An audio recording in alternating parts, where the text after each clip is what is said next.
करेंगे यहाँ पर स्टीरियो आइसोमरिज्म के बारे में बात करेंगे। तभी तक अगर हम बात करें यहाँ पर तो हमने क्या क्या समझ लिया था, तो स्ट्रक्चर आइसोमरिज्म को हमने कंप्लीट समझा था, ठीक है ना।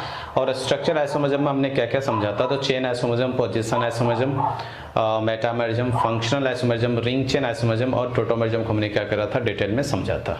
तो अब जो हम समझने वाले हैं वो क्या होगा, अपने पास स्टीरियो आइसोमरिज्म होगा। और स्टीरियो आइसोमरिज्म अगर देखें तो as compare to structural isomerism वो क्या होगा, ज़्यादा इंपॉर्टेंट होगा एज पॉइंट ऑफ व्यू। अगर हम बात करें नीट का बात करें या जेई का बात करें, क्योंकि ज़्यादातर क्वेश्चन जो पूछने का चांस होता है वो स्टीरियो आइसोमरिज्म से क्वेश्चन पूछने का चांस ज़्यादा होता है। और आगे ऑर्गेनिक केमिस्ट्री में जो एप्लीकेशन होता है आइसोमरिज्म का, वो ज़्यादातर स्टीरियो आइसोमरिज्म का एप्लीकेशन ज़्यादा होता है।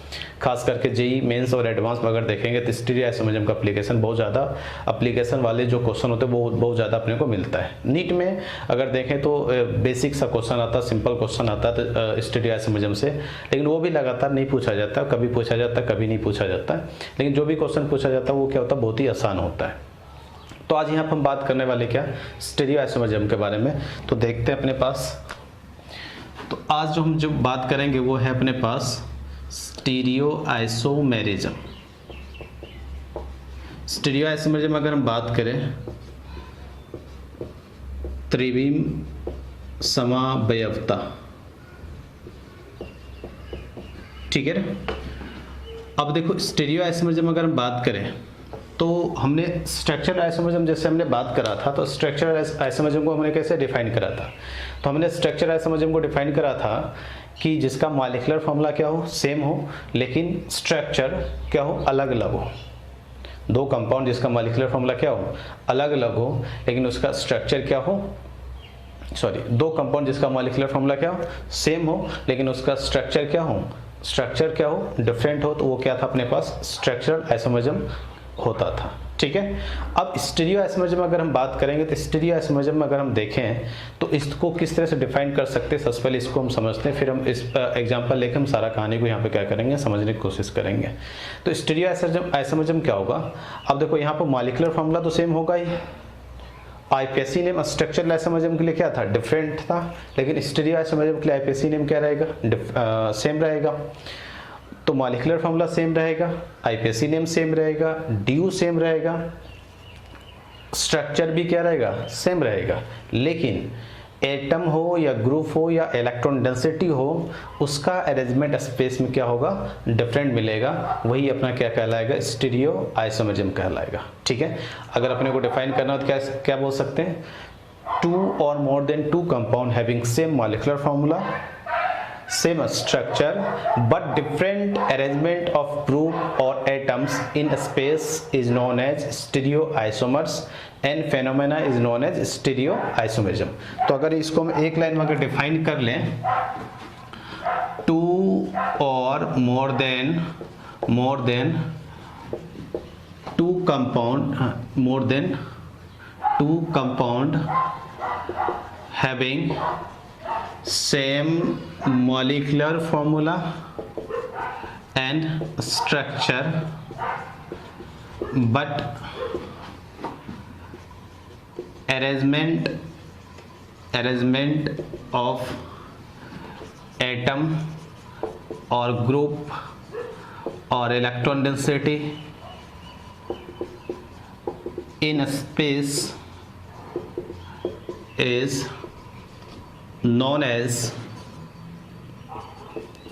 स्टीरियो आइसोमेरिज्म, ठीक है ना। Stereoisomer and phenomena is known as stereoisomerism, ठीक है ना। तो यहाँ पर जो खास बात अपने लिए हो जाता है, टू और more than two compound having same molecular formula and structure. Molecular formula भी अब क्या, पहले मॉलिक्यूलर फार्मूला तो सेम रहना ही है, स्ट्रक्चर क्या रहेगा, यहाँ पर मॉलिक्यूलर फार्मूला सेम होने के साथ साथ स्ट्रक्चर भी क्या रहेगा, सेम रहेगा।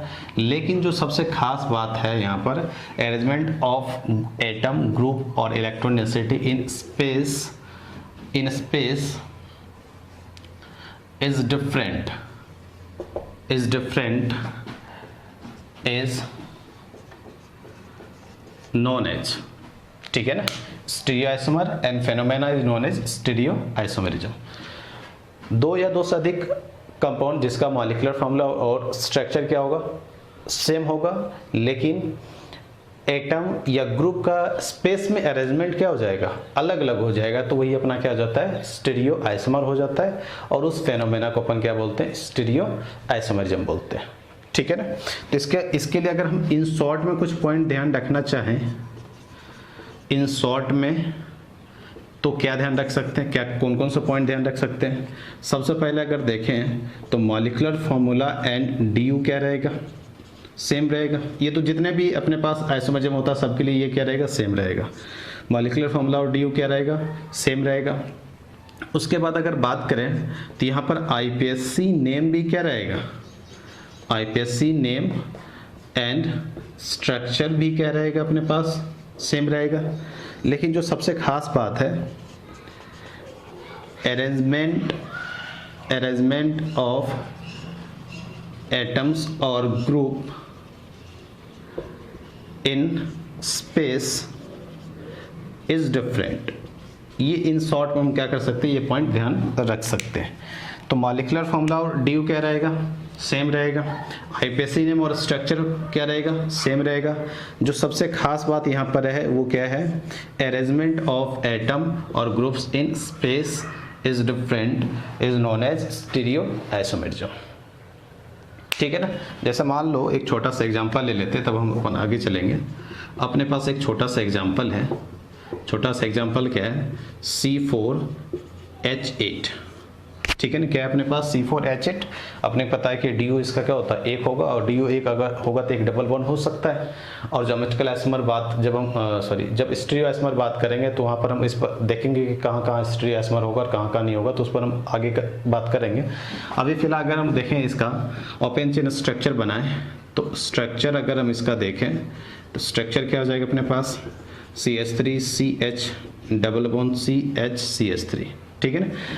वन पर भी डबल बॉन्ड हो सकता है, टू पर भी हो सकता है। तो वन वाला स्टीरियो आइसोमर नहीं दिखाएगा, टू वाला स्टीरियो आइसोमर दिखा सकता है। वो आगे हम बात करेंगे कौन दिखाएगा कौन नहीं दिखाएगा, ठीक है ना। अब इसका हम दो स्ट्रक्चर बना सकते हैं, लेकिन दोनों स्ट्रक्चर अगर देखोगे तो ये अपने को सेम दिख रहा होगा। एक स्ट्रक्चर ये हो गया और एक स्ट्रक्चर अपने पास यहाँ पर क्या हो गया, ये हो गया, ठीक है ना। देखना हमने क्या बोला कि एक एग्जांपल हमने लिया C4H8, ठीक है ना। और अगर इसका नाम लिखना चाहो तो इसको हम बोल सकते हैं ब्यूट 2 इन। ये अपने पास क्या है, ब्यूट 2 इन है। तो ब्यूट 2 इन हमने स्ट्रक्चर लिया, ठीक है ना। और इस स्ट्रक्चर को हमने दो तरीके से बनाया, एक इस तरह से और एक इस तरह से। दोनों अगर देखो तो ब्यूट 2 इन है, ये भी ब्यूट 2 इन है और ये भी क्या है, ब्यूट 2 इन है। दोनों का आईपीएससी नेम अगर लिखो तो ये भी ब्यूट 2 इन मिलेगा और ये भी क्या मिलेगा, ब्यूट 2 इन। तो दोनों का आईपीएससी नेम क्या है, सेम है। लेकिन अगर यहाँ सबसे खास बात अगर देखोगे तो यहाँ पर दोनों CH3 क्या है, सेम साइड है, और यहाँ पर दोनों CH3 क्या है, अपोजिट साइड है। यहाँ पर दोनों CH3 क्या है, सेम साइड है, और यहाँ पर दोनों CH3 क्या है, अपोजिट साइड है। तो इसी को हम बोलते हैं कि अरेंजमेंट ऑफ एटम और ग्रुप। CH3 एक ग्रुप जैसा काम करेगा यहाँ पर, और हाइड्रोजन के रिस्पेक्ट में देखोगे तो एक एटम जैसा काम करेगा। हाइड्रोजन के रिस्पेक्ट में देखोगे तो हाइड्रोजन दोनों सेम साइड है और हाइड्रोजन यहाँ पर क्या है, अपोजिट साइड। तो ये किसी के रिस्पेक्ट में देख सकते हो यहाँ पर। तो यहाँ पर CH3 के रिस्पेक्ट में अगर देखें तो दोनों CH3 क्या है, सेम साइड, और यहाँ दोनों CH3 क्या है, अपोजिट साइड है। तो यही अपने पास क्या हो गया, अरेंजमेंट ऑफ एटम और groups in space are different. तो यहाँ पर अगर देखें तो दोनों सेम साइड और यहाँ पर दोनों क्या होता है, अपोजिट साइड होता है। तो यहाँ पर अरेंजमेंट ऑफ ग्रुप क्या हो गया, डिफरेंट हो गया। तो ये एक दूसरे का क्या हो जाएगा, यहाँ पर अपने लिए अगर बात करें तो ये क्या हो जाएगा, अपने पास स्टीरियो आइसोमर हो जाएगा। तो अगर सेम ग्रुप सेम साइड होता है, अगर स्टीरियो आइसोमर दिखाता है तो उसको हम क्या बोलते हैं, सिस बोलते हैं। तो सिस ब्यूट 2 इन इसको बोलेंगे वो, और यहाँ पे इसको हम क्या बोलेंगे, ट्रांस ब्यूट 2 इन, ठीक है ना। इसको हम क्या बोलेंगे, सिस ब्यूटीन, और इसको क्या बोलेंगे, ट्रांस। सिस और ट्रांस के बारे में हम और ज़्यादा डिटेल आगे हम बात करेंगे। सिस और ट्रांस का यहाँ पर मतलब क्या है, सिस और ट्रांस का मतलब यहाँ पर क्या है। सिस देखो आप बोलोगे सर आईपीएससी नेम तो अलग अलग हो गया, सिस और ट्रांस, ब्यूटीन। तो ब्यूटीन दोनों में देखो तो ये बात क्या है, सेम है। तो सिस और ट्रांस आईपीएससी नेम अगर देखो यूज करा गया तो सिस और ट्रांस का मतलब यहाँ पे ये हो जाता है कि ग्रुप का अरेंजमेंट स्पेस में क्या हो रहा है, अलग अलग हो रहा है। सिस मतलब सेम साइड है, ग्रुप स्पेस में क्या है, सेम साइड है, और ट्रांस मतलब स्पेस में क्या है, अब एक दूसरे के क्या है, अपोजिट साइड में क्या है, ग्रुप प्रेजेंट है। ठीक है ना। तो ये अपने पास क्या जाता है यहाँ पर, जहाँ पर ये दोनों का स्ट्रक्चर क्या है, सेम है, लेकिन ये दोनों मॉलिक्यूल अगर बात करोगे तो ग्रुप का अरेंजमेंट स्पेस में क्या है, डिफरेंट है। तो ये एक दूसरे के क्या हो जाएगा, स्टेरियो आइसोमर जैसा यहाँ पर क्या करेगा, बात करेगा। ठीक है ना। तो ये अपने पास सबसे पहले उसका डेफिनेशन हो गया। ठीक है ना। और इन शॉर्ट में कौन कौन से पॉइंट ध्यान रखना, सबसे ज़्यादा इंपॉर्टेंट अरेंजमेंट ऑफ एटम और ग्रुप इन स्पेसिस क्या होना चाहिए, डिफरेंट होना चाहिए। और इसका स्ट्रक्चर ये बनता है, और स्ट्रक्चर हमने ये और ये दोनों सेम बनाया, लेकिन इसको हमने सिस बोला और इसको हमने ट्रांस बोला। तो सिस और ट्रांस बोलने का मतलब ये हुआ कि यहाँ पर ग्रुप का अरेंजमेंट स्पेस में दोनों के केस में क्या है, अलग अलग है। तो ये एक दूसरे के क्या हो जाएगा, अपने पास स्टीरियो आइसोमर जैसा यहाँ पर क्या करेगा, बात करेगा। ठीक है ना। अब जो अपने को यहाँ पर आगे समझना है, इससे आगे वो अब यहाँ पर देखेंगे अपने पास। अब अपने को यहाँ पर क्या समझना है, क्लासिफिकेशन ऑफ स्टीरियो आइसोमेरिज्म। चलो आगे हम जो बात करने वाले हैं वो अपने पास क्लासिफिकेशन ऑफ स्टीरियो आइसोमेरिज्म। ठीक है ना।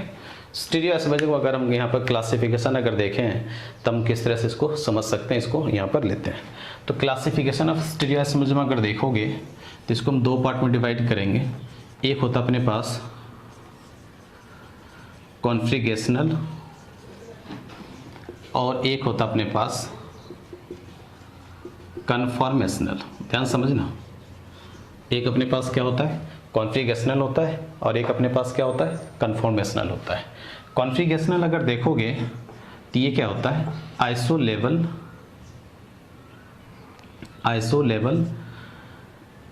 And non इंटरकन्वर्टिबल।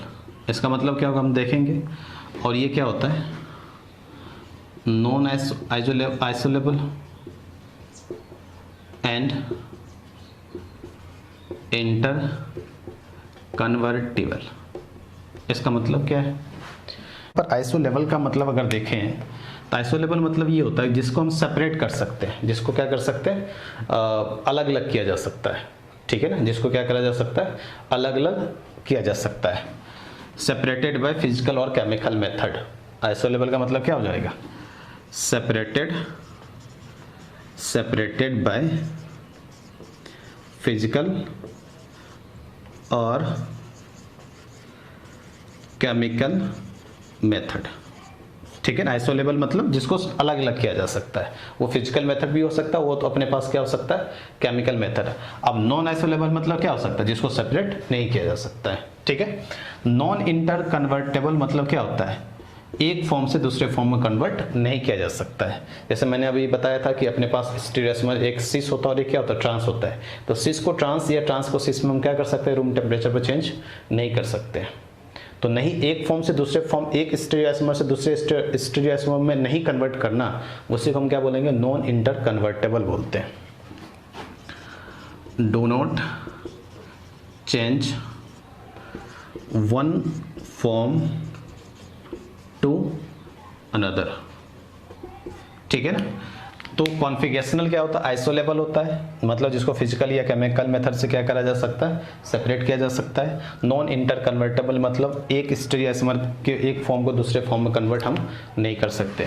कन्फॉर्मेशनल होगा, अब देखो ये दोनों को हम आगे चल के पूरा डिटेल में समझने वाले, कॉन्फ़िगरेशनल को भी समझने वाले हैं और अपन क्या कर कन्फॉर्मेशनल को भी डिटेल में समझने वाले हैं। अभी जितना पॉइंट हम एक चार्ट बना के क्लासिफिकेशन ऑफ स्टीरियो आइसोमरिज्म को लिख रहे हैं, एक चार्ट बना के, उसको हम अभी क्या करेंगे, दिमाग में फिक्स करेंगे। उस चार्ट को अपन क्या करेंगे, जिस तरह से हम उसको एक सीक्वेंस में लिख रहे हैं उसके हिसाब से हम दिमाग में फिक्स करेंगे, और उसके लिए जो भी पॉइंट हम लिख रहे हैं उसको भी हम दिमाग में क्या करते चलेंगे, फिक्स करते चलेंगे।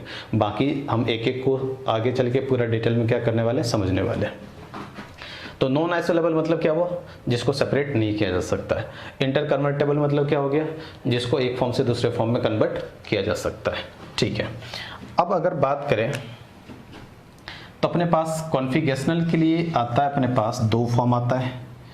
एक आता है अपने पास एनेंशियमर आता है, और एक अपने पास आता है डायस्टेरियोमर आता है। क्या आता है अपने पास, एक एनेंशियमर आता है, इस कॉन्फ़िगरेशनल के दो फॉर्म आता है, एक एनेंशियमर होता है और एक क्या होता है अपने पास, डायस्टेरियोमर होता है। डायस्टेरियोमर भी अपने पास क्या आएगा, दो टाइप का आएगा, एक ज्योमेट्रिकल होगा और एक अपने पास क्या होगा, ऑप्टिकल होगा। एनेंशियमर भी अपने पास यहाँ पर दो टाइप का आता है, एराइथ्रो होगा और एक अपने पास क्या होगा, थ्रियो करके होगा। देखो अब मैंने क्या बोला कि मैं अभी चार्ट बना रहा हूँ, मैं जितना हो सके मैं उतना मतलब समझाने की कोशिश कर रहा हूँ। बाकी कोई टर्म अगर अपने पास ऐसा यहाँ पर आता है जिसका मतलब अभी अपने को शायद पता नहीं चले, लेकिन जैसे जैसे हम स्टीरियो आइसोमरिज्म को आगे लेके चलते जाएंगे, हर एक टर्म का मतलब अपने को डिटेल में पता चलते चलेगा। ठीक है, इसलिए कोई टेंशन लेने वाली बात नहीं कि मैंने ये चार्ट बना लिया, इसका क्या मतलब, इसका क्या मतलब, यहाँ पर कोई दिक्कत वाली बात नहीं है। ठीक है ना, ठीक है ना। तो ज्योमेट्रिकल आइसोमरिज्म समझने से पहले अपने को क्या समझना होगा, यहाँ पर रिस्ट्रिक्टेड रोटेशन सिस्टम को क्या करना होगा, समझना होगा। तो रिस्ट्रिक्टेड रोटेशन सिस्टम एक ऐसा सिस्टम होता है जिसको हम रोटेट नहीं कर सकते, या उसी को हम बोल सकते हैं नो रोटेशन। ठीक है ना, ऐसा सिस्टम जिसको घुमाना संभव नहीं हो, कोई एक पार्टिकुलर कुछ बॉन्ड के अलोंग उसको घुमाना क्या हो, संभव नहीं हो, तो उसी को हम क्या बोलते हैं, रिस्ट्रिक्टेड रोटेशन सिस्टम बोलते हैं। तो ज्योमेट्रिकल आइसोमरिज्म को अगर हम समझना चाह रहे हैं तो हमने क्या समझना होगा अपने को, सबसे पहले रिस्ट्रिक्टेड रोटेशन सिस्टम। रिस्ट्रिक्टेड मतलब मना, वो काम नहीं करना, रोटेशन मतलब घुमाना, मतलब घुमाना मना हो। एक ऐसा सिस्टम जिसको रोटेट करना क्या हो, मना हो, उसको हम क्या करते हैं, रिस्ट्रिक्टेड रोटेशन। अब देखो घुमाना मना हो, इसका मतलब ये नहीं कि उसको हम घुमा नहीं सकते हैं। अब घुमाना मना हो मतलब किसी एक पार्टिकुलर बॉन्ड के लोग उसको घुमाना क्या हो, संभव नहीं हो, तो उस पर हम बात करेंगे। तो रिस्ट्रिक्टेड रोटेशन सिस्टम अगर बात करोगे तो इसमें अपने पास दो आता है, एक आता अपने पास डबल बॉन्ड और एक अपने पास आता है यहाँ पर रिंग स्ट्रक्चर। ठीक है ना, एक आता अपने पास क्या, डबल बॉन्ड, और एक अपने पास रिस्ट्रिक्टेड रोटेशन सिस्टम में कौन आता है, रिंग स्ट्रक्चर आता है। डबल बॉन्ड में अपने पास क्या क्या आ सकता है, सी डबल बॉन्ड सी हो सकता है, और क्या हो सकता है अपने पास, सी डबल बॉन्ड एन हो सकता है अपने पास, और क्या हो सकता है अपने पास, एन डबल बॉन्ड एन हो सकता है। ठीक है ना, और रिंग स्ट्रक्चर में अगर देखो तो 3 कार्बन का रिंग हो सकता है, 4 कार्बन का रिंग का बात हो सकता है, 5 कार्बन का रिंग का बात हो सकता है, 6 कार्बन का रिंग का क्या हो सकता है, बात हो सकता है। इसके अलावा रिंग के अंदर डबल बॉन्ड का भी हम यहाँ पर क्या कर सकते हैं, बात कर सकते हैं। ठीक है ना, तो रिस्ट्रिक्टेड रोटेशन सिस्टम मतलब एक ऐसा सिस्टम जिसको रोटेट करना क्या हो, संभव नहीं हो, उसको हम क्या बोल सकते हैं, रिस्ट्रिक्टेड रोटेशन सिस्टम बोल सकते हैं। इसमें अपने पास दो आता है, एक तो डबल बॉन्ड आता है और एक अपने पास क्या आता है, रिंग स्ट्रक्चर आता है। डबल बॉन्ड के अलोंग भी किसी भी मॉलिक्यूल को डबल बॉन्ड के अलोंग भी रोटेट करना संभव नहीं होता है। ठीक है ना, और रिंग को भी रोटेट करना संभव नहीं होता है। उसको हम समझते हैं कैसे रोटेट करना संभव नहीं। अपने को पता है कि अगर ये डबल बॉन्ड कार्बन बना होगा तो कैसे बना होगा, इस तरह से बना होगा कुछ, ये सिग्मा बॉन्ड हो गया, ये कार्बन, और ये जो पाई बॉन्ड बनता है वो एक्सिस के ऊपर और क्या बनता है, नीचे बनता है। ठीक है ना, जो सिग्मा बॉन्ड कैसे बनता है, along the axis, along the axis इस तरह से बनता है, तो इसको घुमाना क्या होता है, सिग्मा बॉन्ड के अलोंग मॉलिक्यूल हम क्या कर सकते हैं, घुमा सकते हैं, क्योंकि अलोंग दी एक्सिस जब बनता है तो उसको घुमाना अपने लिए कोई मुश्किल वाली बात नहीं है। लेकिन पाई बॉन्ड क्या बनता है, एक्सिस के ऊपर और नीचे, जैसे ये अपने पास इधर ओवरलैप करेगा, इधर ओवरलैप करेगा, इसको जब इस तरह से रोटेट करेंगे तो ये क्या हो जाएगा, ब्रेक हो जाएगा। पाई बॉन्ड के अलोंग जब हम रोटेट करेंगे तो क्या हो जाएगा, ब्रेक हो जाएगा। तो जैसे अपने पास ये सिग्मा बॉन्ड हो गया, इसके अलोंग तो घुमा सकते हैं, लेकिन ये पाई बॉन्ड के अलोंग जब इसको घुमाने जाते हैं इसको, तो ये क्या करता है, ये ब्रेक हो जाएगा। तो ये जो सिस्टम बनेगा ये कैसा बन जाएगा, रिस्ट्रिक्टेड रोटेशन सिस्टम। तो रिस्ट्रिक्टेड रोटेशन सिस्टम एक डबल बॉन्ड आता है जिसके अलोंग अगर हम जैसे ये अपने पास मान लो पाई बॉन्ड बनता है, एक इधर से ओवरलैप हो जाता है, इधर से हो जाता है, इसको जब हम घुमाएंगे तो ये क्या हो जाएगा, ब्रेक हो जाएगा। ठीक है, उसी तरह जब रिंग बन जाए अपने पास, अगर रिंग बन जाए मान लो यहाँ पर, ये मान लो इस तरह से रिंग बन जाए, ठीक है ना, ये इस तरह से रिंग बन जाए, तो इसको अगर हम घुमाते तो रिंग क्या हो जाएगा, ब्रेक हो जाएगा। तो रिंग भी एक क्या होता है अपने पास, रिस्ट्रिक्टेड रोटेशन सिस्टम जैसा क्या करता है, काम करता है। तो ज्योमेट्रिकल आइसोमर समझने से पहले अपने को restricted rotation system, double bond और रिंग स्ट्रक्चर। डबल बॉन्ड किसके किसके बीच, carbon carbon, carbon nitrogen, nitrogen nitrogen. Double bond का रिस्ट्रिक्टेड रोटेशन सिस्टम क्या बोलते हैं, क्योंकि डबल बॉन्ड जो होता है एक्सिस के ऊपर और नीचे बनता है, जब उसको घुमाएंगे तो वो क्या हो जाएगा, ब्रेक हो जाएगा, वो घूमना नहीं चाहेगा, रोटेशन वहाँ पर संभव नहीं हो पाएगा, तो वो क्या हो जाएगा, रिस्ट्रिक्टेड रोटेशन सिस्टम। लेकिन डबल बॉन्ड में 3 ही टाइप का अपने को यहाँ पर समझना होता है, carbon double bond carbon, carbon double bond nitrogen और नाइट्रोजन डबल बॉन्ड नाइट्रोजन। और रिंग भी एक क्या होता है, रिस्ट्रिक्टेड रोटेशन सिस्टम होता है, क्योंकि एक बार रिंग बन गया तो उसको हम क्या कर सकते हैं, घुमा नहीं सकते इस तरह से, ठीक है ना, क्योंकि इसको घुमाएंगे तो ये क्या हो जाएगा, ब्रेक हो जाएगा। ये तो अपने पास हो गया कि रिस्ट्रिक्टेड रोटेशन सिस्टम, अपने पास यहाँ से बात आ जाता है। सर आप तो ये तो बताओ कि ज्योमेट्रिकल आइसोमर कहेंगे किससे, इसका डेफिनेशन क्या होगा, ठीक है। तो ज्योमेट्रिकल आइसोमर को अगर डिफाइन करना हो तो क्या बोल सकते हैं, मॉलिक्यूलर फॉर्मूला एंड स्ट्रक्चर क्या रहेगा, सेम रहेगा, ठीक है ना, but different arrangement of atom or groups in a space due to restricted rotation system। तो पहले हम इसको लिख लें, 2 or more than 2 compound having same molecular formula and structure but different arrangement of atom or group in space due to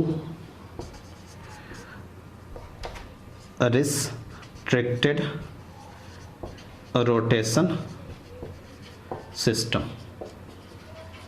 ठीक है ना। अपने पास यहाँ पे क्या है कि 2 या 2 से अधिक कंपाउंड जिसका मॉलिक्यूलर फॉर्मूला और स्ट्रक्चर क्या हो, सेम हो, लेकिन अरेंजमेंट ऑफ एटम और ग्रुप स्पेस में क्या होगा, डिफरेंट होगा, किसके कारण, रिस्ट्रिक्टेड रोटेशन के कारण क्या होगा, वो अलग अलग मिलेगा।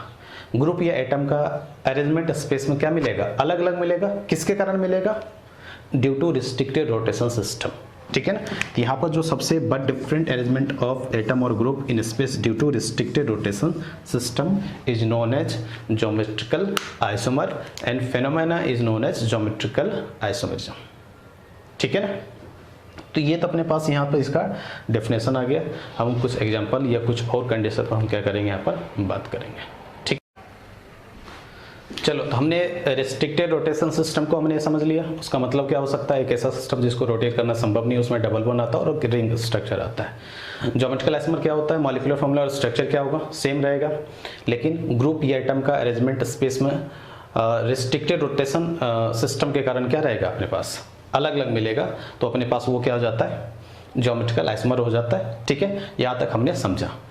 अब देखो, एक बात हमने बताया था यहाँ पर, सबसे पहले एक चीज़ ध्यान रखना, जैसे मान लो अपने पास ए है, बी है, ए है, बी है, ठीक है। हमने बताया था कि सेम ग्रुप सेम साइड होगा तो उसको हम सिस बोलते हैं, और सेम ग्रुप अपोजिट साइड होगा तो उसको हम क्या बोलते हैं, ट्रांस बोलते हैं। तभी अगर देखें तो यहाँ पर ए बी है, ए बी है, तो अपने को दोनों कार्बन पर देखना, डबल बॉन्डेड कार्बन पर देखना, तो सेम ग्रुप क्या है, यहाँ पर सेम साइड है, तो इसको हम क्या बोल सकते हैं, यहाँ पर सिस बोलते हैं। और यहीं पर अगर अपने पास ये ऐसा हो जाए, ए बी और यहाँ पर बी ए, यहाँ पर देखो तो सेम ग्रुप अपने पास क्या है, अपोजिट साइड है, तो इसको हम क्या बोल सकते हैं, यहाँ पर ट्रांस बोल सकते हैं, ठीक है ना। अब यहाँ पर क्या होगा, एक चीज़ खास बात यहाँ पर ध्यान रखना, हमने बताया था कि जो कॉन्फिगरेशनल आइसोमरिज्म होता है वो क्या होता है, नॉन इंटर कन्वर्टेबल होता है, उसके एक फॉर्म से दूसरे फॉर्म में कन्वर्ट नहीं कर सकते। अब बच्चे क्या सोचते हैं, सर ए बी तो यहाँ दिख ही रहा है, यहाँ भी ए बी दिख ही रहा है, इसको ऐसे पलट दो तो बी ऊपर जाएगा, ए ऊपर जाएगा, तो इसी फॉर्म से हमने क्या कर लिया, इस फॉर्म में कन्वर्ट कर लिया, इस फॉर्म से इस फॉर्म में कन्वर्ट कर लिया। ये जो बात होगा वो क्या हो जाएगा, गलत होगा। कभी भी कॉन्फिगरेशनल आइसोमर की एक फॉर्म से दूसरे फॉर्म में हम कन्वर्ट नहीं कर सकते, नॉन इंटर कन्वर्टेबल होता है, ठीक है ना। तो ये अगर देखोगे तो इस फॉर्म से इसको हम इस फॉर्म में कन्वर्ट करना अपने लिए संभव नहीं होता। ये फॉर्म अलग हो गया एक दो इससे, और ये फॉर्म इससे क्या हो गया, अलग हो गया, ठीक है ना। दोनों फॉर्म एक दूसरे से क्या होता है, नॉन इंटर कन्वर्टेबल होता है, दोनों फॉर्म एक दूसरे से कन्वर्ट नहीं कर सकते हैं। इसका अपना अलग कहानी है, इसका अलग अपना यहाँ पर क्या है, अलग कहानी है। जैसे इस पर हम बात करेंगे, जैसे मान लो अपने पास ये क्या है, ए है, बी है, ए है, बी है। उसी तरह अगर हम बात करें, ए है, बी है, बी ए है, ये अपने पास सिस टाइप का हो जाएगा और ये क्या हो जाएगा, ट्रांस। अगर सिस ट्रांस नहीं समझ में आ रहा है कि किसको सिस किसको ट्रांस बोलेंगे, वो हम आगे बात करेंगे, ठीक है ना। तो यहाँ पर भी अगर देखें तो क्या इस फॉर्म से, अब यहाँ पर भी क्या लगेगा बच्चों, ए बी तो सेम ही है सर, ए बी सेम है, इसको उल्टा कर दिए, इसको उल्टा कर दिए तो ये बन जाएगा। तो जब इसको रोटेट करोगे, सोचो इसको, इसी रिंग को अगर हम रोटेट करेंगे तो क्या ये रिंग रहेगा, ये तो ब्रेक हो जाएगा ना। तो ब्रेक हो जाएगा तो जब ये कैसे बनेगा, तो इसका मतलब यहाँ पर ये जो हमने बोला कि इस फॉर्म से इस फॉर्म में कन्वर्ट करेंगे, ये बात संभव यहाँ पर नहीं होगा। उसी तरह जब ये तो सेम है, जब इसको हम इस तरह से घुमाएंगे, इस डबल बॉन्ड को इस तरह से घुमाएंगे, इसको इस तरह से, तो ये डबल बॉन्ड क्या हो जाएगा, ब्रेक हो जाएगा, ब्रेक हो जाएगा, तो इस तरह से रहेगा ही नहीं। तो इस तरह से हम बोल सकते हैं कि जो कॉन्फिगरेशनल आइसोमरिज्म होता है वो क्या होता है, नॉन इंटर कन्वर्टेबल होता है, उसको कन्वर्ट अपन नहीं कर सकते, ठीक है ना। तो ये बात अपने पास यहाँ पे क्या करना होगा, ध्यान रखना होगा, ठीक है ना। अब बात यहाँ पे यह जाता है कि ज्योमेट्रिकल आइसोमरिज्म के लिए कंडीशन क्या होगा। चलो देखो, कंडीशन ऑफ ज्योमेट्रिकल आइसोमर अगर बात करें तो सबसे पहले अगर बताओ, geometrical isomer arises due to, geometrical isomer किसके कारण अराइज होता है, रिस्ट्रिक्टेड रोटेशन सिस्टम के कारण अराइज होता है। ज्योमेट्रिकल आइसोमर किसके कारण अराइज होता है, रिस्ट्रिक्टेड रोटेशन सिस्टम के कारण होता है। तो इसका मतलब कंडीशन ऑफ ज्योमेट्रिकल आइसोमर अगर हम बात करें तो उसमें रिस्ट्रिक्टेड रोटेशन सिस्टम होना जरूरी है। और रिस्ट्रिक्टेड रोटेशन सिस्टम अगर हम बात करें तो अपने पास डबल बॉन्ड होता है और अपने पास क्या होता है, रिंग होता है। तो geometrical isomer arises due to double bond, और सेकेंड अपने पास क्या आ जाएगा, रिंग स्ट्रक्चर, ठीक है ना। दोनों के लिए कंडीशन क्या होना चाहिए, तो डबल बॉन्ड में अगर बात करें तो डबल बॉन्ड में अपने पास कौन कौन आ सकता है, अपने पास सी डबल बॉन्ड सी आ सकता है, सी डबल बॉन्ड एन आ सकता है, एन डबल बॉन्ड एन आ सकता है। रिंग स्ट्रक्चर में भी अपने पास 3 4 5 6 कार्बन का अपने पास क्या आ सकता है, रिंग स्ट्रक्चर आ सकता है। तो यहाँ पर डबल बॉन्डेड वाले में कंडीशन क्या होगा, तो यहाँ पर ध्यान रखना, etch double bonded atom having 2 different group और atoms, ठीक है ना। और रिंग वाले स्ट्रक्चर के लिए कंडीशन का बात करोगे तो यहां पे क्या आ जाएगा, at least 2sp3 member of the ring having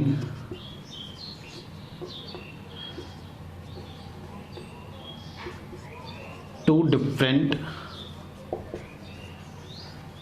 groups और एटम्स। ध्यान समझना, अभी हम सबका बात कर रहे हैं यहाँ पर। हमने क्या बोला कि डबल बॉन्ड में अगर बात करोगे तो अपने पास सबसे पहले कंडीशन ऑफ जीआई, अगर अपने को ये बात समझ में आ गई कि ज्योमेट्रिकल आइसोमर क्या होता है, तो फिर अपने को ये समझना होगा कि सर ज्योमेट्रिकल आइसोमर कहाँ कहाँ दिखाया जा सकता है और कहाँ कहाँ ज्योमेट्रिकल आइसोमर नहीं दिखाया जा सकता। तो एक बेसिक क्वेश्चन यहाँ पर हो जाता है, कंडीशन ऑफ जीआई। तो जीआई किसके कारण अराइज होता है, तो GI arises due to double bond and ring structure, क्योंकि अपने को पता है कि जीआई रिस्ट्रिक्टेड रोटेशन सिस्टम के कारण ही आता है। तो रिस्ट्रिक्टेड रोटेशन सिस्टम में डबल बॉन्ड आता है और रिंग स्ट्रक्चर, डबल बॉन्ड में ये 3 आता है और रिंग स्ट्रक्चर में अपने पास 3 4 5 6 कार्बन का अपने पास क्या हो सकता है, रिंग हो सकता है। अब डबल बॉन्ड के लिए क्या होता है, तो जो जैसे यहाँ पर कार्बन डबल बॉन्ड कार्बन है, कार्बन डबल बॉन्ड नाइट्रोजन है, नाइट्रोजन डबल बॉन्ड नाइट्रोजन, तो हर एक double bond atom having 2 different group और एटम्स। हर एक डबल बॉन्ड एटम के पास अगर ये एक सिस्टम होगा सी डबल बॉन्ड सी वाला, सी डबल बॉन्ड एन वाला एक अलग सिस्टम होगा, एन डबल बॉन्ड एन वाला अलग सिस्टम होगा। तो हर एक डबल बॉन्ड एटम के पास अगर 2 डिफरेंट ग्रुप या एटम होगा तो वो ज्योमेट्रिकल आइसोमर क्या करेगा, दिखाएगा, ठीक है, ध्यान समझना। और अगर रिंग में अगर कंडीशन देखना हो तो at least 2sp3 member of the ring having 2 different group और एटम्स। रिंग के कोई भी दो sp3 मेंबर के पास अगर कम से कम दो अलग अलग ग्रुप होगा तो क्या कर सकता है, ज्योमेट्रिकल आइसोमर दिखा सकता है। तो हम सबका एक एक करके पहले एग्जांपल लेते तो और ज़्यादा ये चीज़ क्या होगा, क्लियर होगा। सबसे पहले मैं इस तीनों का एग्जांपल लूंगा और रिंग वाला, पहले तो एक बार करते हैं रिंग वाला एग्जांपल समझ लेते हैं, फिर हम ये डबल बॉन्ड वाला एग्जांपल एक ही साथ समझेंगे। तो अगर हम बात करें सबसे पहले रिंग में, जैसे मान लो अपने को ये पूछा जाए कि क्या ये ज्योमेट्रिकल आइसोमर दिखाएगा, क्या ये ज्योमेट्रिकल आइसोमर दिखाएगा, क्या ये ज्योमेट्रिकल आइसोमर दिखाएगा, क्या ये ज्योमेट्रिकल आइसोमर दिखाएगा, ठीक है ना। अब देखो ये बात तो सही है, यहाँ पर रिंग में अगर देखोगे तो रिंग का हर एक मेंबर, कोई भी रिंग, जितना भी एग्जांपल हमने यहाँ पे लिया, कोई भी रिंग का कोई भी मेंबर उठा लो, हर एक मेंबर के sp3 हाइब्रिडाइजेशन रखता है, ठीक है ना। ये भी sp3 है, ये भी sp3 है यहाँ पर, ठीक है ना। हर एक मेंबर रिंग का क्या है, sp3 हाइब्रिडाइज्ड है। लेकिन क्या रिंग के कम से कम दो ऐसा मेंबर है जिसके पास sp3 हाइब्रिडाइज्ड एटम पर दो अलग अलग ग्रुप हो, ठीक है। देख लो यहाँ पर ये sp3 हाइब्रिडाइज्ड एटम है, ये क्या अपने पास sp3 हाइब्रिडाइज्ड एटम है, क्या दो अलग अलग ग्रुप है या सेम है, तो यहाँ पर अगर देखें दोनों क्या सेम है। ये भी sp3 हाइब्रिडाइज्ड है, दोनों ग्रुप क्या है, सेम है। ये भी sp3 हाइब्रिडाइज्ड है, दोनों क्या है, सेम है। तो रिंग में कंडीशन क्या होना चाहिए, sp3 कम से कम दो sp3 हाइब्रिडाइज्ड मेंबर पर दो अलग अलग ग्रुप क्या होना चाहिए। तो इस तरह से किसी में भी अपने पास क्या होगा, कम से कम दो sp3 हाइब्रिडाइज्ड मेंबर वाले एटम पर दो अलग अलग ग्रुप किसी भी में नहीं मिलेगा। इसका मतलब ये कोई भी यहाँ पर ज्योमेट्रिकल आइसोमर अपने पास यहाँ पर नहीं दिखा सकता है, ठीक है ना। और एग्जांपल अगर हम यहाँ पर बात करें इसका, और एग्जांपल अपने पास क्या हो सकता है, अगर देखें तो रिंग का अगर हम पहले बात कर लें, क्या ये ज्योमेट्रिकल आइसोमर दिखाएगा, क्या ये ज्योमेट्रिकल आइसोमर दिखाएगा, क्या ये ज्योमेट्रिकल आइसोमर दिखाएगा, क्या ये ज्योमेट्रिकल आइसोमर दिखाएगा। देख लो जैसे इसको अगर मैं बनाऊं तो अपने पास एक में समझा दे तो बाकी अपने आ जाएगा, ये CH3 हो जाएगा और एक H हो जाएगा, बाकी H ये रहेगा। अब यहाँ पर भी देखो ये 3 कार्बन का रिंग है और 3 कार्बन का रिंग में अगर देखोगे तो हर एक मेंबर के sp3 हाइब्रिडाइज्ड है, ये sp3 हाइब्रिडाइज्ड है। अब देख लो अपने को रिंग के दो sp3 हाइब्रिडाइज्ड मेंबर देखना, कम से कम दो sp3 हाइब्रिडाइज्ड मेंबर देखना जिसमें दो अलग अलग ग्रुप होना चाहिए। तो इसके पास अगर देखें तो एक हाइड्रोजन और एक क्या है, CH3, दो अलग अलग ग्रुप हो गया, एक H हो गया और ये क्या हो गया, CH3, दो अलग अलग ग्रुप हो गया। क्या इसके पास दो अलग अलग ग्रुप है, देख लो नहीं है। क्या इसके पास दो अलग अलग ग्रुप है, नहीं है। इसका मतलब इस रिंग में एक sp3 हाइब्रिडाइज्ड कार्बन है जिसके पास दो अलग अलग ग्रुप है, तो उससे काम नहीं चलेगा। अपने को क्या चाहिए, रिंग के दो sp3 हाइब्रिडाइज्ड का एटम के पास दो अलग अलग ग्रुप होना चाहिए। तो इस हिसाब से ये सब में भी कोई भी यहाँ पर ज्योमेट्रिकल आइसोमर नहीं दिखाएगा, ठीक है। अब बात आ जाता है कि सर क्या ये ज्योमेट्रिकल आइसोमर दिखाएगा, ठीक है। देखो क्या ये ज्योमेट्रिकल आइसोमर दिखाएगा, देखते हैं। पहले बना लो इसको। जब इसको हम यहाँ इस तरह से बनाते हैं तो अपने पास ये आ जाता CH3, ये आ जाता H, ये आ जाता H और ये आ जाता CH3, ये H आ जाता है और ये H। अब ये sp3 है, हाइब्रिडाइज्ड है, और ये भी क्या है, sp3 हाइब्रिडाइज्ड है, ये भी क्या है, sp3 हाइब्रिडाइज्ड है। रिंग में जब ज्योमेट्रिकल आइसोमर देखना है तो कम से कम दो sp3 मेंबर के पास दो अलग अलग ग्रुप होना चाहिए। तो यहाँ से अगर देखें तो ये sp3 मेंबर है, इसके पास ये और ये ग्रुप अलग हो गया, ये sp3 मेंबर, इसके पास ये और ये ग्रुप अलग हो गया, तो दो तो मिल गया, तीसरा मिले या नहीं मिले, कम से कम दो तो मिल जाना चाहिए। इसका मतलब ये ज्योमेट्रिकल आइसोमर क्या करेगा, दिखाएगा। तो रिंग में जब भी बात होगा, रिंग में जब भी बात होगा तो उसमें अपने को यही ध्यान रखना कि sp3 मेंबर रिंग के कम से कम दो sp3 मेंबर के पास दो अलग अलग ग्रुप क्या होना चाहिए, अटैच होना चाहिए। तो वो और कोई कंडीशन नहीं देखना, रिंग में दो sp3 मेंबर खोजना है, दो sp3 मेंबर मिल गया, और दो sp3 ऐसे मेंबर खोजना है जिसके पास दो अलग अलग ग्रुप हो, अटैच हो, वो क्या करेगा, ज्योमेट्रिकल आइसोमर दिखाएगा, ठीक है। ये तो रिंग का बात हो गया। हम बाकी रिंग वाला स्ट्रक्चर जब हम लेंगे, रिंग वाला कंडीशन हम ज्योमेट्रिकल आइसोमर कर लेंगे तो उसको और ज़्यादा डिटेल में भी समझेंगे। अब इतना देखें कि कंडीशन क्या हो सकता है रिंग वाले स्ट्रक्चर में। अब डबल बॉन्ड में क्या कंडीशन होता है उस पर हम यहाँ क्या करते हैं, बात करते हैं। चलो देखो डबल बॉन्ड वाले में हमने देखा था कि अपने पास क्या क्या आ रहा था, अपने पास C डबल बॉन्ड C आ रहा था, अपने पास C डबल बॉन्ड N आ रहा था और अपने पास N डबल बॉन्ड N आ रहा था। तो इसमें कंडीशन ये था कि प्रत्येक डबल बॉन्ड के साथ पास दो अलग अलग ग्रुप क्या हो, अटैच हो। अलग अलग ग्रुप हो सकता है या अलग अलग एटम हो सकता है। अगर ऐसा कुछ मिलता है तो हम ये बोल सकते हैं वो क्या कर सकता है, ज्योमेट्रिकल आइसोमर दिखा सकता है। जैसे मान लो इसका हम बात करें, C डबल बॉन्ड C का पहला along C double bond C अगर हम बात करें, सबसे पहले अगर हम बात करें, ठीक है ना, बात आता है कि सर ये क्या ज्योमेट्रिकल आइसोमर दिखाएगा। देख लो, ये डबल बॉन्डेड वाला एटम हो गया, ये डबल बॉन्डेड वाला एटम हो गया। क्या इसके पास दो अलग अलग ग्रुप है क्या? नहीं है, दोनों हाइड्रोजन मतलब दोनों क्या है, सेम है। यहाँ क्या है, अलग अलग है। तो हमने क्या बोला कि हर एक डबल बॉन्ड के पास दो अलग अलग ग्रुप होना चाहिए। तो यहाँ पर इसके पास दो अलग अलग ग्रुप है, लेकिन इसके पास दो अलग अलग ग्रुप नहीं है, मतलब ये ज्योमेट्रिकल आइसोमर नहीं दिखाएगा। ठीक है, क्या ये ज्योमेट्रिकल आइसोमर दिखाएगा? देख लो, ये डबल बॉन्डेड वाला आइटम हो गया, ये डबल बॉन्डेड वाला आइटम हो गया, Cl और H दो अलग अलग हो गया, HCH3 दो अलग अलग हो गया। इसका मतलब ये क्या करेगा, ज्योमेट्रिकल आइसोमर दिखाएगा। ठीक है, तो किस डबल बॉन्ड वाला केस में अगर कहीं पे भी बात करोगे तो प्रत्येक डबल बॉन्ड के पास क्या होना चाहिए, अलग अलग अपने पास क्या हो, ग्रुप हो या एटम हो, तो वो क्या कर सकता है, ज्योमेट्रिकल आइसोमर दिखा सकता है। उसी तरह हम इसके लिए बात करें, N double bond C double bond N के लिए अगर हम बात करें,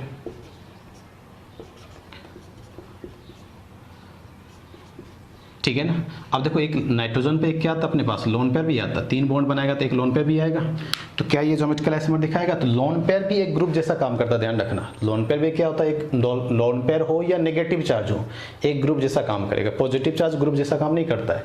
लोन पेयर हो या नेगेटिव हो किसी भी एटम पर, डबल बॉन्डेड एटम पर, तो वो क्या कर सकता है, एक ग्रुप जैसा काम करेगा। तो यहाँ से अगर हम बात करें तो अपने पास ये देख ले, डबल बॉन्डेड वाला आइटम हो गया, दोनों ग्रुप क्या है, सेम है। और यहाँ पे Cl और ये लोन पेयर दोनों अलग अलग ग्रुप जैसा काम करेगा। लेकिन यहाँ पर दोनों डबल बॉन्डेड आइटम पर सेम ग्रुप, अलग अलग ग्रुप नहीं, इसमें सेम हो गया और इसमें क्या हो गया, अलग अलग हो गया। तो ये ज्योमेट्रिकल आइसोमर नहीं दिखाएगा। उसी तरह अगर हम बात करें, यहाँ पर अगर अपने पास ये हो और अपने पास ये आ जाए, ठीक है ना, तो ये क्या, अगर देखें तो ये डबल बॉन्डेड एटम हो गया, ये डबल बॉन्डेड एटम हो गया, ये H और Cl अलग हो गया और ये OH और लोन पेयर क्या हो गया, अलग हो गया। तो ये क्या कर सकता है, ज्योमेट्रिकल आइसोमर आराम से दिखा सकता है। ठीक है ना।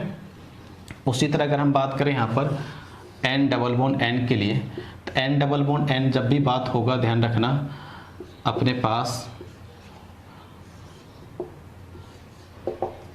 ठीक है ना। तो इस तरह से अगर देखें तो अपने पास ये है। तो अगर ये देखें, यहाँ पर pH ले लेते हैं, फिनाइल ले लेते हैं, pH मतलब फिनाइल, ठीक है। तो यहाँ से अगर देखोगे तो लोन पेयर भी यहाँ एक ग्रुप जैसा होगा, pH और ये लोन पेयर, और pH ये लोन पेयर। तो ये डबल बॉन्डेड नाइट्रोजन, ये भी डबल बॉन्डेड नाइट्रोजन, तो दोनों डबल बॉन्ड नाइट्रोजन के पास क्या हो गया, दो अलग अलग ग्रुप हो गया, यहाँ भी दो अलग अलग ग्रुप हो गया। तो ये क्या कर सकता है, ज्योमेट्रिकल आइसोमर दिखा सकता है। बाकी एक बात ध्यान रखना, मैं तीनों को एक एक करके पूरा डिटेल में समझने वाले हैं। अभी तो हम सिर्फ ये देख रहे हैं कि कंडीशन अगर अपने को चेक करना हो कि ये ज्योमेट्रिकल आइसोमर दिखा रहा है या नहीं दिखा रहा, हम इतना बता सकते हैं कि ये ज्योमेट्रिकल आइसोमर दिखाएगा या नहीं दिखाएगा। जैसे मैं कुछ और एग्जांपल बात करूँ यहाँ पर, बताना। जैसे मान लो अपने पास ये है, क्या ये ज्योमेट्रिकल आइसोमर दिखाएगा, ठीक है ना। तो देख लो, डबल बॉन्डेड एटम पहले चिन्हित करो। तो ये H और Cl अलग हो गया, ये H और नेगेटिव चार्ज भी मैंने बोला था, किसी एटम डबल बॉन्डेड एटम पर नेगेटिव चार्ज है तो वो भी क्या करेगा, एक ग्रुप जैसा काम करेगा।